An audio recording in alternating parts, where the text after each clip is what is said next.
banyak masyarakat Indonesia belum mengerti ataupun belum mengetahui tentang status kepemilikan tanah di Papua. Beberapa hari lalu saya membahas video tentang orang Papua asli sulit mendapatkan pekerjaan di tanah Papua. Kemudian ada beberapa komentar atau teman-teman sampaikan bahwa di Papua itu kan tanah luas, masyarakatnya yang malas, dan berbagai alasan lainnya. Kali ini saya mau sampaikan beberapa poin penting yang perlu kita semua ketahui, terutama orang masyarakat Indonesia lainnya, tentang status atau model kepemilikan tanah di Papua yang berbeda dengan status kepemilikan tanah di wilayah lain di Indonesia. Ada beberapa poin yang saya mau bahas di sini, sekitar ada 10 tentang kepemilikan tanah di Papua. Yang pertama adalah sistem kepemilikan kolektif masyarakat adat. Jadi di Papua, sebagian besar tanah dimiliki secara kolektif oleh masyarakat adat. Artinya tanah tersebut tidak dimiliki oleh individu per orang, tetapi oleh kelompok atau suku atau marga.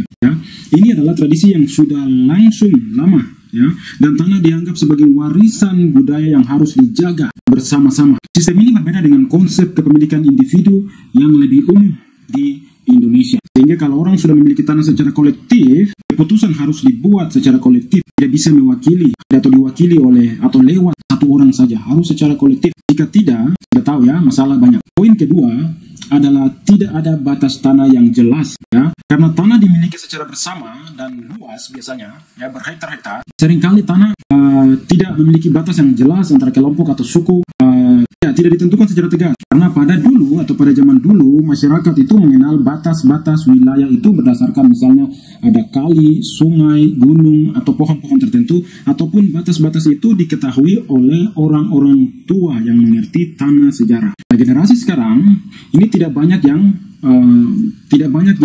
bergaul dengan orang tua, tidak mengerti sejarah, tidak mengetahui batas-batas tanah yang mereka miliki. Ini sering menimbulkan konflik antar kelompok yang mengklaim hak atas tanah yang sama. Jadi saling klaim, ya, dua suku, dua marga, ya, mereka mengklaim.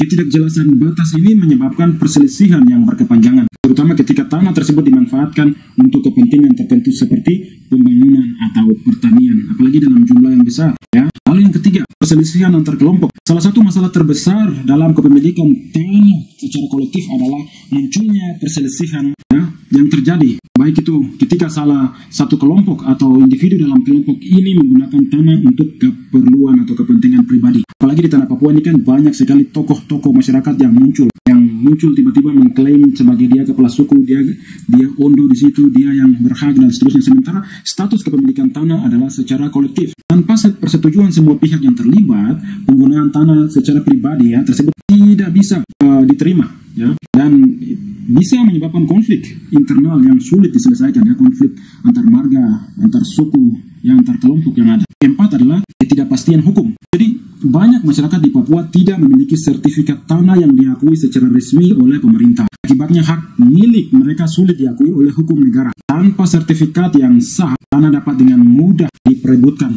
baik oleh pihak eksternal maupun antar kelompok adat itu sendiri. Jadi karena tanah ini dimiliki secara kolektif, jadi mau taruh nama siapa, ya, nama suku kah, ya, kalau nama suku berarti semua marga harus dimasukkan, ya, atau ya semua marga yang di dalamnya. Kalau satu saja tidak masuk atau ada satu orang yang mungkin merasa diri tokoh, dia menggunakan ketokohannya untuk menyerahkan tanah itu kepada misalnya kepada negara untuk pembangunan atau untuk hal lainnya, biasanya anggota yang lain akan protes. Jadi di dalam anggota masyarakat mereka terbagi, ya. Ini masalah lagi. Yang kelima, hambatan pembangunan.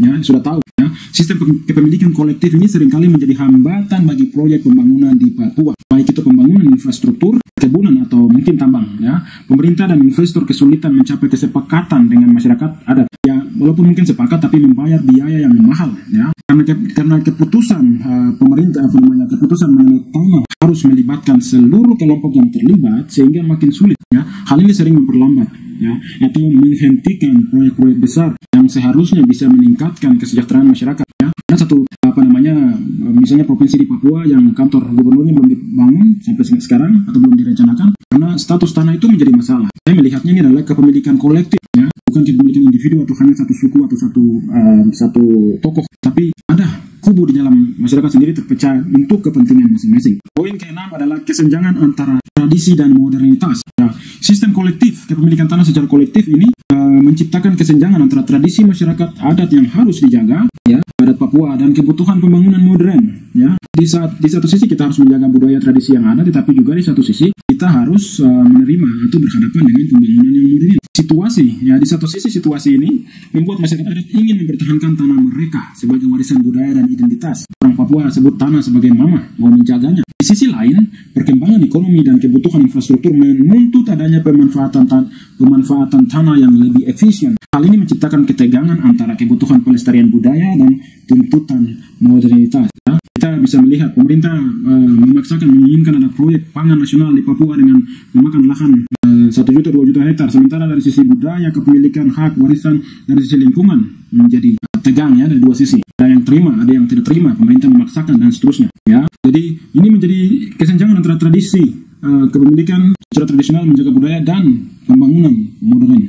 Ya. 7. Potensi kehilangan hak tanah oleh masyarakat adat. Masyarakat adat ya seringkali menjadi pihak yang paling dirugikan dalam masalah kepemilikan tanah. Ketika pemerintah atau swasta masuk untuk mengembangkan atau pengembangan lahan, yang masyarakat adat bisa kehilangan hak atas tanah mereka tanpa kompensasi yang adil. Ya.